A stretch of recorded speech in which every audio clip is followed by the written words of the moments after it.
အားလုံးပဲမင်္ဂလာပါရှင်။ခန်းခေါ်ကပြန်လည်ကြိုဆိုလိုက်ပါတယ်ရှင်။ဒီနေ့မှာဆရာကြီးမောင်ခင်မင်းတနုပြူရေးတဲ့ခေတ်နဲ့အညီလူရင်းတူရှင်နှစ်ဆိုတဲ့ဆောင်းပါးကိုဖတ်ပြပေးမှာဖြစ်ပါတယ်ရှင်။နားဆင်ပေးကြပါရှင်။ကဲပြောလက်စကားဆက်ပြောကြရအောင်ဆရာမောင်ထင်ကရေးဘူးတယ်စာရေးကောင်းတဲ့သူတွေဟာသူများ10လုံးလောက်ရေးတဲ့စကားဒိတ်ပဲကိုတစ်လုံးနဲ့တက်ခနဲ့နေအောင်ရေးတတ်တယ်တဲ့စကားကြစ်ကြစ်လေးလေးနဲ့လူရင်းရောက်အောင်ရေးတတ်တာလဲအရေးချင်းတစ်ခုပဲဆိုတာပတ်သားရတာပေါ့တငယ်ချင်းရဲ့အမှုအမှတ်မဲ့ကောက်ရေးရင်စာကဖောင်းဖောင်းပွားပွားဖြစ်တတ်တယ်လို့လည်းမှတ်သားရဘူးတဲ့စင်းစင်းစားစားရေးရင်တော့စကားပိုတွေမပါတော့ပဲလူရင်းရောက်မယ်ထင်တယ်အေးတို့ဆရာပမောက္ခဥမမောင်ကြီးရေးဘူးတာတစ်ခုသတိရလို့ပြောရအောင်မယ်ဆရာကြီးကအခြေခံပညာအထက်တန်းတန်းအတွက်မြန်မာဖတ်စာပြုစုဖို့တာဝန်ယူရတယ်တဲ့အဲ့ဒီဖတ်စာမှာအငိမ့်မင်းသမီးမထွေးလေးအကြောင်းရေးရမှာမထွေးလေးသည်သူဤထမိန်ကိုခြေဖြင့်ခတ်၍ကလေးရှိသည်လို့ရေးလိုက်တဲ့အေးပြောပြပါအောင်စိတ်ဝင်စားစရာပဲအဲ့လိုရေးပြီးအစည်းအဝေးမှာတင်ပြတော့ဆရာကြီးတယောက်ကခမားစာကလည်းဖောင်းပွားလိုက်တာဗျာလို့ပြောလိုက်တဲ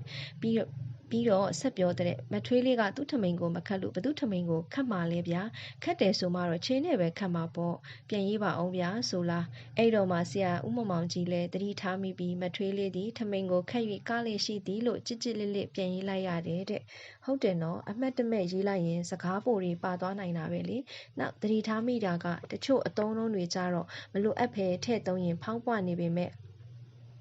လိုအပ်ရင်တော့ထည့်သုံးရတာမျိုးရှိတယ်ဟုတ်လားဘလို့အသုံးမျိုးပါလဲထမိန်ကိုခြေနဲ့ခက်သည်ဆိုတဲ့အသုံးကိုပဲကျွန်တော်မိကိုများကိုမျက်စိဖြင့်မြင်သည်တချင်းတန်ကိုနားဖြင့်ကြားသည်လို့ရေးရင်တော့မျက်စိဖြင့်တို့နားဖြင့်တို့ဟာမလိုအပ်ဖဲထည့်တဲ့စကားပုံတွေဖြစ်နေမှာပေါ့မျက်စိနဲ့မမြင်လို့ဘာနဲ့မြင်မှာလဲလို့မေးစရာပေါ့ဒါပေမဲ့အိမ်ကြီးပြိုကျသွားတာကိုငါမျက်စိနဲ့တက်အပ်မြင်တာပါသူဒီလိုပြောတာကိုငါနားနဲ့ဆက်ဆက်ကြားတာပါဆိုတဲ့အသုံးမျိုးကြတော့လေးနဲ့အောင်ငါမျက်စိနဲ့မြင်တာငါနားနဲ့ကြားတာလို့ပြောတာမို့ဒီအသုံးတွေကထ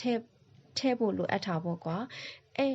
အဲ့ဒါလိုအပ်လို့ထည့်တာမျိုးမဟုတ်ဘဲမလိုအပ်ဘဲစကားတန်ရှိနေရင်လိုရင်းမရောက်ဘူးလို့ဆိုရမှာပေါ့တငယ်ချင်းရဲ့တတိယလို့ပြောရအောင်မယ်မလိုအပ်ဘဲစကားဖောင်းပွားနေတဲ့အသုံးတစ်ခ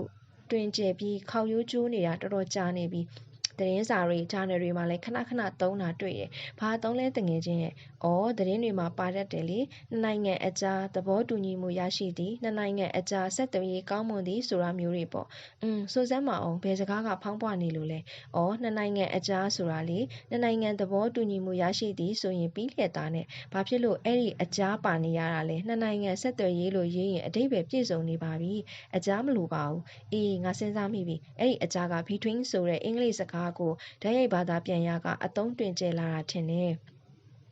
ဟုတ်တာပေါ့ကွာအရင်ကမြန်မာစာတွေမှာအဲ့ဒီအသုံးမရှိပါဘူးငါပြောသလိုအကြားမထည့်ပဲရေးရတာမြန်မာအသုံးလုံးပါအင်္ဂလိပ်လိုရေးရင်တော့ between two country တို့ဘာလို့ဖြစ်မှာပေါ့မြန်မာလိုရေးတဲ့အခါအဲ့ဒီအကြားကြီးပါနေရင်ငါမျက်စိထဲမှာတိုင်းပြည်နှစ်ပြည်ကြားကခြောက်ကြီးကိုပြင်းမြင်မိတယ်ဟိမင်းကလည်းပြောရောမယ်အေးမင်းပြောတာဟုတ်တော့ဟုတ်နေတာပဲတငယ်ချင်းမှတ်မိလားမသိဘူးငါတို့တက္ကသိုလ်ပထမနှစ်မှာမြန်မာစာသင်ရတော့တန်ခိတ်ရင်းနီတင်ရတယ်လေအနှစ်ချုပ်လို့လည်းခေါ်တယ်ဟုတ်တာပေါ့အဲ့ဒီတန်ခိတ်ရင်းနီကလူရင်းကိုကြစ်ကြစ်လေးလေးရေးတတ်အောင်လေ့ကျင့်ပေးရဲ့နီးပဲပေးထားတဲ့စာပိုက်ကိုအဓိကအချက်တွေပါအောင်သုံးပုံတစ်ပုံအနှစ်ချုပ်ရေးရတာလေဟုတ်တယ်အကြောင်းအရာကိုလည်းလူရင်းရအောင်ပြန်ချုပ်ရေးရတယ်အရေးသားကလည်းစကားပုံတွေမပါပဲလူရင်းရအောင်ရေးရတယ်မဟုတ်လားဟုတ်တယ်အဲ့ဒီအရေးကြီးတာတစ်ခုကအဲ့ဒီတန်ခိတ်ကိုဖတ်လိုက်ရရင်မူရင်းစာပိုက်ကိုပြန်ဖတ်စရာမလိုပဲအတိတ်ပဲရှင်းနေဖို့လေဟုတ်တယ်မဟုတ်လားဟုတ်တာပေါ့လူရင်းတူရှင်းဆိုတာအဲ့ဒီသဘောပဲလေလူရင်းလဲရောက်မယ်ရှင်းလဲရှင်းရမယ်ပေါ့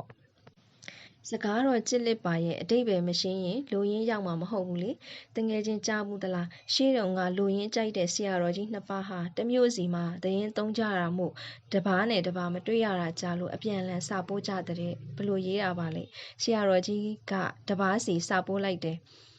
စာရောက်လို့ဖွင့်ကြည့်လိုက်တော့စကလုံးနှလုံးပဲရေးထားတယ်အဲ့ဒီစကလုံးနှလုံးကမှားလားတဲ့ဟမ်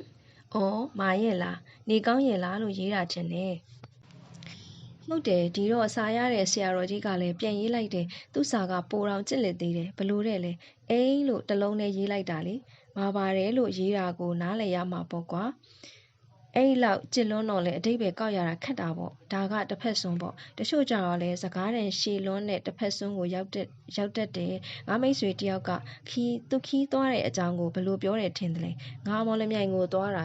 သွားလဲသွားရောရောက်ရောတဲ့ငါကနားထောင်ရင်စိတ်မရှိရနဲ့သွားတဲ့နောက်တော့ရောက်တာပေါ့ကွာဘာထည့်ပြောစရာလိုလို့လဲလို့သူ့ကိုပြောရတယ်မှတ်သားလောက်ပါပြီရဲ့ကွာတချို့လူတွေကြတော့စကားပြောရမှာအဲ့လိုမလိုအပ်တဲ့အသေးစိတ်တွေထည့်ပြောပြီးစကားတွေဖောင်းပွနေရောလေတော်တော်နဲ့လူရင်းမရောက်ဘူးစာရေးရင်လည်းအဲ့လိုပဲဝိလဲလဲဖြစ်ပြီးမလိုအပ်ပဲရှေလျားပေများနေတတ်တယ်လေမင်းပြောလို့ငါတပည့်တယောက်အကြောင်းအားကြမခံပြောပြရအောင်မယ်တခါကသူ့အလုပ်အင်တာဗျူးတစ်ခုသွားဖြေရဲ့အကြောင်းငါ့ကိုပြောပြတာလေဘလို့ပြောလို့လဲသူပြောသလိုငါပြောပြမယ်အင်တာဗျူးဖြေမဲ့သူတွေအခန်းထဲဝင်ထိုင်ကြပါလို့အသက်ကြီးကြီးခက်ဝဝအမျိုးသမီးတယောက်ကလာပြောလို့ကျွန်တော်တို့အခန်းထဲကကလထိုင်တွေမှာဝင်ထိုင်ကြတယ်ကျွန်တော်ရှေ့မှာမောင်မောင်ထိုင်တယ်မောင်မောင်ရဲ့ညာဘက်မှာအေးထွန်းရဲ့အရှိကတော့ကျွန်တော်မသိတဲ့သူတယောက်ထိုင်တယ်ကျွန်တော်နောက်ကကလထိုင်မှာဇော်ထွန်းထိုင်တယ်ဇော်ထွန်းရဲ့ဘက်မှာဘယ်သူပါလဲဇော်ထွန်းရဲ့ဘက်မှာကျော်ဝင်းပေါ့ကျော်ဝင်းနောက်ကကလထိုင်ကတော့လွတ်နေတယ်ကျွန်တော်တို့ဝင်ထိုင်ပြီး15မိနစ်လောက်ကြာတော့အထဲကအခန်းထဲကိုတယောက်စီခေါ်မေးတယ်တဲ့ဗျာအမလီမင်းပြောတာနားထောင်နေရတာတော့တော်တော်မောပြီ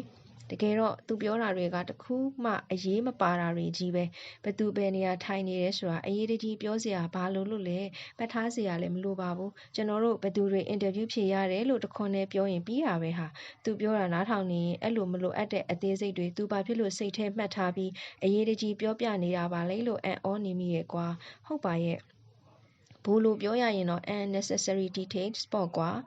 စကားပြောရမှာဖြစ်ဖြစ်စာရေးရမှာဖြစ်ဖြစ်အဲ့လိုမလို့အပ်တဲ့အသေးစိတ်တွေမဖေးနိုင်ရင်အသုံးဝင်တဲ့ပစ္စည်းတွေထဲမှာအမိုက်တရိုက်တွေဝင်ရောနေတယ်လို့လိုရင်းတိုရှင်မဖြစ်နိုင်တော့ဘူးကွာကဲ